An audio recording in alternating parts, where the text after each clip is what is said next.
ဒီနေ့မနေ့ကကျွန်တော်တို့အတူတူတွေးတောဆင်ခြင်ခြင်းတဲ့အကြောင်းအရာလေးကတော့ခေါင်းစဉ်လေးကြားလိုက်တာနဲ့တင်တော်လေးစဉ်းစားစရာဖြစ်စီမဲ့အရာလေးပါအဲ့ဒါကတော့မေတ္တာမပါတဲ့ဓမ္မပညာ theology ဆိုတာအင်မတန်ဆိုးရတဲ့ဓမ္မပညာတက်ပါပဲဆိုတဲ့အကြောင်းပဲဖြစ်ပါတယ်ကျမ်းစာကျောင်းမှာဆရာတယောက်အတွေ့အကြုံရခဲ့တဲ့အန်ဩဆရာအခိုက်အတန့်လေးတစ်ခုကိုပြောပြခြင်းပါတယ်သူဟာဓမ္မကောလေးတစ်ခုမှာအနာဂတ်တင်းအုပ်ဆရာဖြစ်မဲ့အကြောင်းသားတွေကိုတင်းအုပ်ဆရာပြုစုစောင့်ရှောက်ခြင်းနဲ့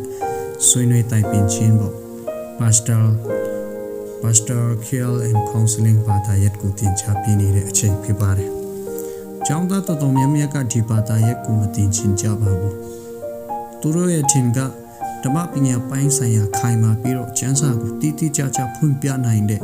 တရားဟောချက်မျိုးကိုသာဟောနိုင်မယ်ဆိုရင်သူတို့ရဲ့တရားကိုနားထောင်တဲ့သူတွေအနေနဲ့ဘာ counseling မှလုပ်ဆရာလူတော့မှမဟုတ်ဘူးလို့ထင်နေကြတာပါ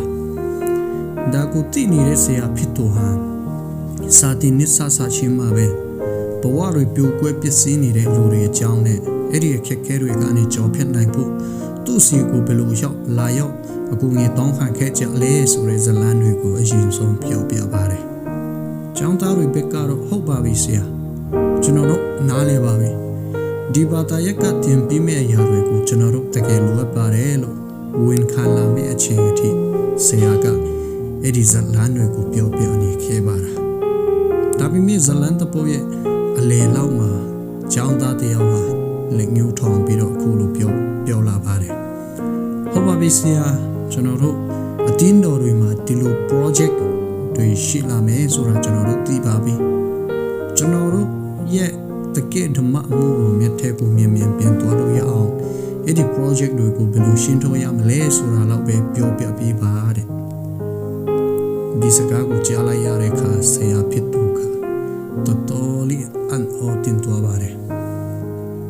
ဘာဖြစ်လို့လဲဆိုတော့ဓမ္မအမှုတော်ဆောင်တော့မယ်အဲ့ဒီကြောင့်သားဟာလူတွေကိုချစ်တာတဲ့သူတည်ထားတဲ့ဓမ္မပညာသဘောတရားတွေကိုပို့ပြီးချစ်နေတာကိုတွေ့လိုက်ရလို့ပါပဲဘဝတွေပြိုကွဲပြီးအကူအညီလိုနေတဲ့ကျောင်းသားတွေကိုလိုလို့မမြင်ပဲဖြည့်ရှင်းရမယ့် project တွေဓမ္မအလုပ်တွေအနောက်ရှက်ပြီးမဲ့ပြဿနာတွေလိုမြင်လာရတာပါအဲ့ဒီကျောင်းသားလေးရဲ့အမြင်ဟာအေဖက်အော်ရာစာခန်းကြီးလီအငယ်စင်ကားမှာပါတဲ့ကျန်းစာရဲ့စာနှုန်းနဲ့အများကြီးကွာဟနေပါတယ်ကျမ်းစာထဲမှာပြောလဲဆိုတော့မေတ္တာစိတ်နဲ့တမန်တရားကိုဟောပြောရေးတဲ့ကျွန်တော်တို့ရဲ့ခေါ်တော်မူခြင်းဟာအခြားသူတွေနဲ့ဖွဲ့စည်းထားတဲ့မေတ္တာအတိုင်းဝိုင်းထဲမှာဓမ္မပညာကိုလက်တွေ့ကျင့်သုံးဖို့ပဲဖြစ်ပါတယ်မေတ္တာနဲ့မဟောပြောတဲ့တမန်တရားဟာတမန်တရားမဟုတ်တော့ပါဘူးဘာဖြစ်လို့လဲဆိုတော့အဲ့ဒီအရာဟာလူတွေရဲ့ကိုယ်ပိုင်အတ္တတွေလူချင်းစာနာတွေကိုကိုယ်ကောက်ပုံပြတ်တွားလို့ပါပဲလူမှုစစ်ဆန်ရေးတွေပျက်စီးသွားမှဆိုလို့ဆိုပြီးတော့တမန်တရားကိုဆွလွတ်လိုက်လို့မရပါဘူးအလားတူပဲတမန်တရားကိုအကြောင်းပြပြီးတော့လူမှုစစ်ဆန်ရေးတွေမေတ္တာတရားတွေကိုဆွလွတ်လိုက်လို့လည်းမရပါဘူးဒီနှစ်ခုစလုံးကိုဟန်ချက်ညီပေါင်းစပ်ထားရပါမယ်ကျွန်တော်တို့ရဲ့မစ်စစ်ကွယ်မှုတွေနဲ့ဘက်လိုက်မှုတွေကိုပြုပြင်ဖို့အချင်းချင်းမေတ္တာနဲ့ပေါင်းတင်ဆက်ဆံနေတဲ့အတိုင်းဝိုင်းတွေထဲမှာမေတ္တာတရားကိုနားလည်ဖို့လိုအပ်ပါတယ်။နောက်ဆုံးအနေနဲ့ကျွန်တော်တို့နားလည်ထားရမှာကတော့ဓမ္မပညာဆိုတာသူကြီးတဲ့ဟာနောက်ဆုံးပန်းတိုင်မဟုတ်ပါဘူး။မေတ္တာနဲ့အတိပယ်စစ်မှန်မေတ္တာရဲ့လောက်ဆောင်ချက်အစစ်အမှန်ဖြစ်တဲ့သခင်ယေရှုနဲ့တပြေးပြေးတူလာစေဖို့အတွက်တွားရမယ်လမ်းကြောင်းသားဖြစ်ပါတယ်။ဘုရားသခင်ဟာကိုရောရဲ့ဂျေဇုတော်အဖြစ်ကျွန်တော်တို့ကိုမေတ္တာပြုပါတဲ့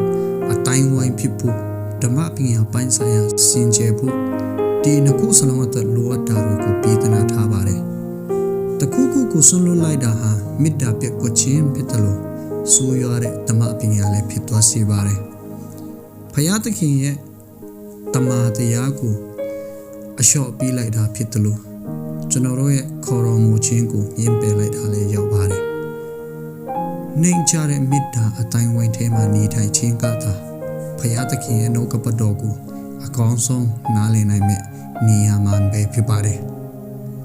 ဒီကနေ့မှာထက်မှလေးလာခွန်အာယူချင်တယ်ဆိုရင်တော့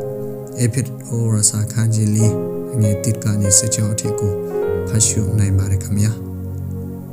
ဒီနေ့တနေ့တာလုံးမှာတမန်တရားကိုတိကျွမ်းရုံတာမကအဲ့ဒီတမန်တရားကိုမေတ္တာနဲ့လက်တွေ့အသက်ရှင်ဖော်ပြနိုင်တော်သူများဖြစ်ကြပါစေလို့ဆုတောင်းပေးလိုက်ပါတယ်